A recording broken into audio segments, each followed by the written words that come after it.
5월 24일 화요일 하나님의 말씀은 사무엘상 11장 1절부터 15절 말씀입니다. 암몬 사람 나하스가 올라와서 길르앗 야베스에 맞서 진침해 야베스 모든 사람들이 나하스에게 이르되 우리와 언약하자. 그리하면 우리가 너를 섬기리라 하니 암몬 사람 나하스가 그들에게 이르되 내가 너희 오른 눈을 다 빼야 너희와 언약하리라. 내가 온 이스라엘을 이같이 모욕하리라. 야베스 장로들이 그에게 이르되 우리에게 이레 동안 말미를 주어 우리가 이스라엘 온 지역에 전령들을 보내게 하라.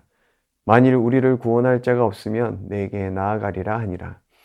이에 전령들이 사울이 사는 기브아에 이르러 이 말을 백성에게 전하매 모든 백성이 소리를 높여 울더니 마침 사울이 밭에서 소를 몰고 오다가 이르되 백성이 무슨 일로 우느냐 하니 그들이 야베스 사람의 말을 전하니라.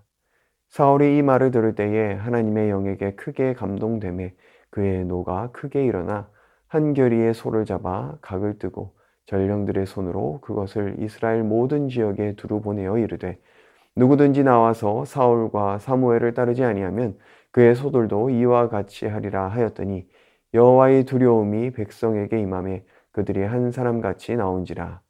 사울이 베색에서 그들의 수를 세어보니 이스라엘 자손이 30만 명이요 유다 사람이 3만 명이더라.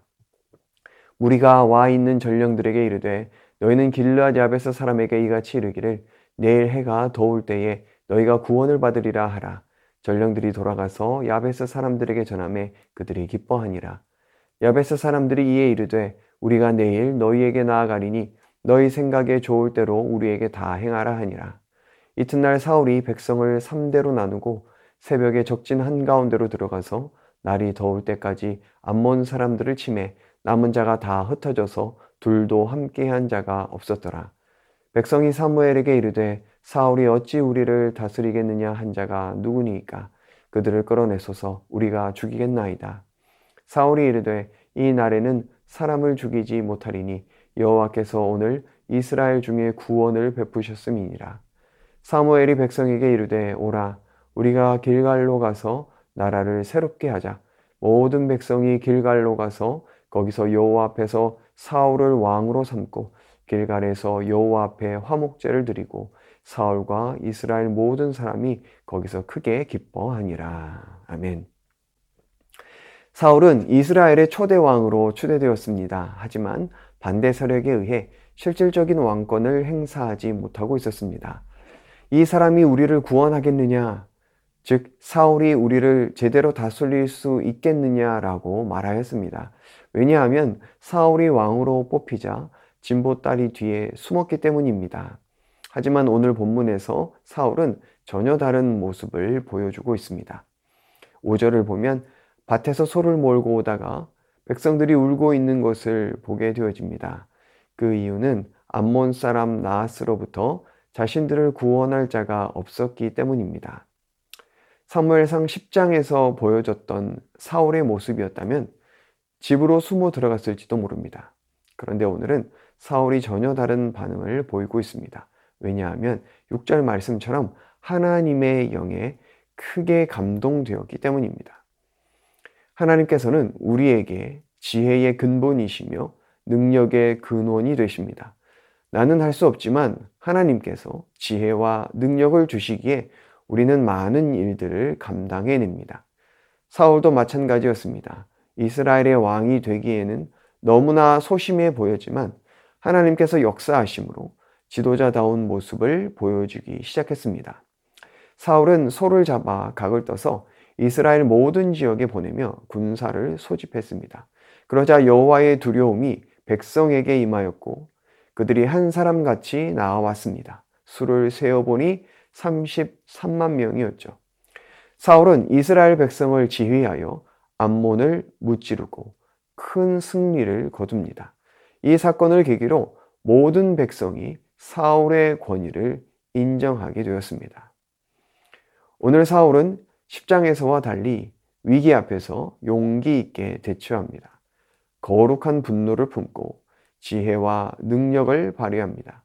또한 관용까지 베푸는 것을 볼 수 있습니다. 12절 말씀을 보면 사울을 반대했던 사람들을 죽이겠다고 하자 오히려 사울은 그들을 용서하고 포용합니다. 이 모든 것이 가능했던 이유는 바로 하나님의 영에 크게 감동되었기 때문입니다. 왕의 권위는 스스로 세우는 것이 아닙니다. 하나님께서 세워주시는 것이죠. 아무리 지혜롭고 능력이 출중해도 하나님의 인도하심이 없다면 우리는 선한 길로 갈 수 없습니다. 오늘 우리의 삶도 마찬가지입니다. 성령의 충만함으로 성령의 인도하심을 받지 않는다면 우리는 자신의 지혜와 능력만을 믿고 의지하게 됩니다. 나의 힘으로, 나의 능력으로 자신을 드러내려 하는 것이죠.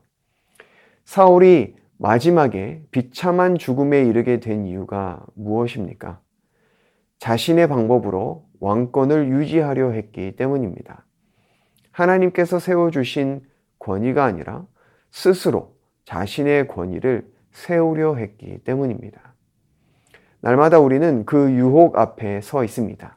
내가 가진 것으로 나를 증명하고 드러내려는 유혹입니다. 내가 소유한 것으로 내가 이 정도 되는 사람이야. 내가 가진 능력과 직위로 나를 증명하려는 유혹이 있습니다. 그 유혹 앞에서 날마다 성령의 충만함을 구하고 성령의 인도하심을 따라 살아가기를 축복합니다. 세상의 모든 권위는 하나님께서 세워주십니다. 그렇지 않으면 그 어떤 권위도 선을 행할 수 없으며 영원할 수도 없습니다. 그래서 우리는 날마다 하나님과의 관계를 살펴야 합니다. 오늘 본문에서도 모든 백성이 길갈에 모여 여호와 앞에 화목제를 드리고 크게 기뻐하였습니다.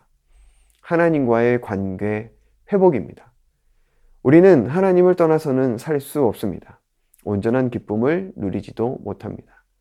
왕에서부터 모든 백성에 이르기까지 누구 하나 예외가 없습니다.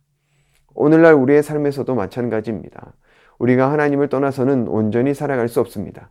하나님의 은혜 없이는 온전히 기뻐할 수 없습니다.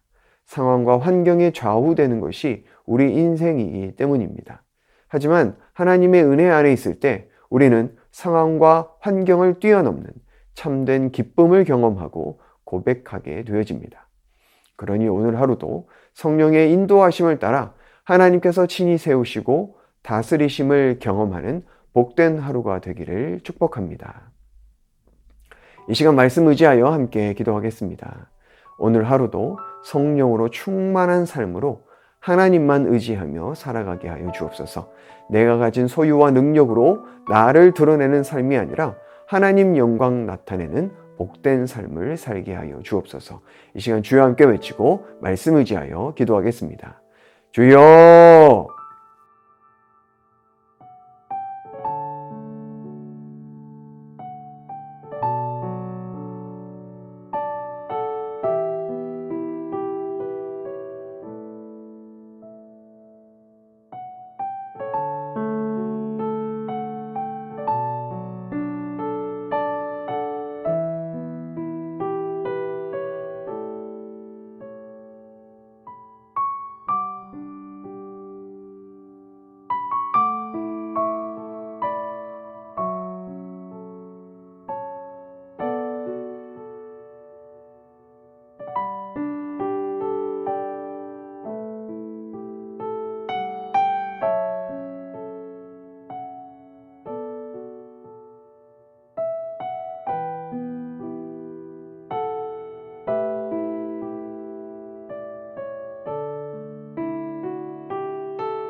계속해서 나라와 민족을 위해서 함께 기도하겠습니다.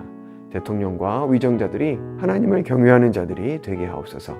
이 나라의 정치, 경제, 사회, 문화, 외교, 안보를 붙들어 주시고 하나님의 공의와 정의가 다스리는 나라 되게 하여 주옵소서. 북한의 코로나 감염 상황이 속히 회복되게 하여 주옵소서.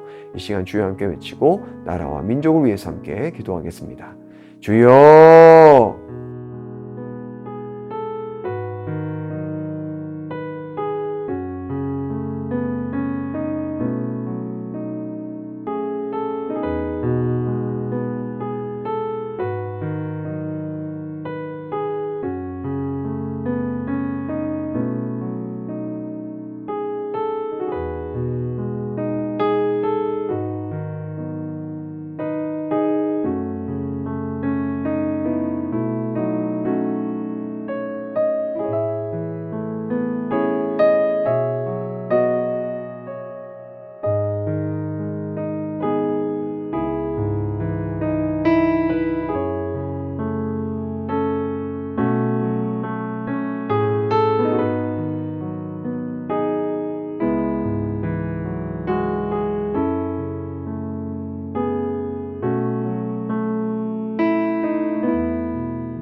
계속해서 교회를 위해서 기도하겠습니다.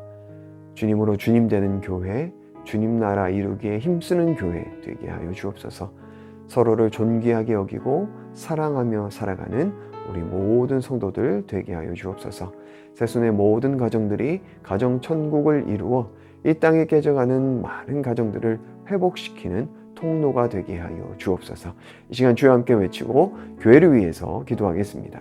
주여!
마지막으로 선교사님과 환우들 위해서 기도하겠습니다.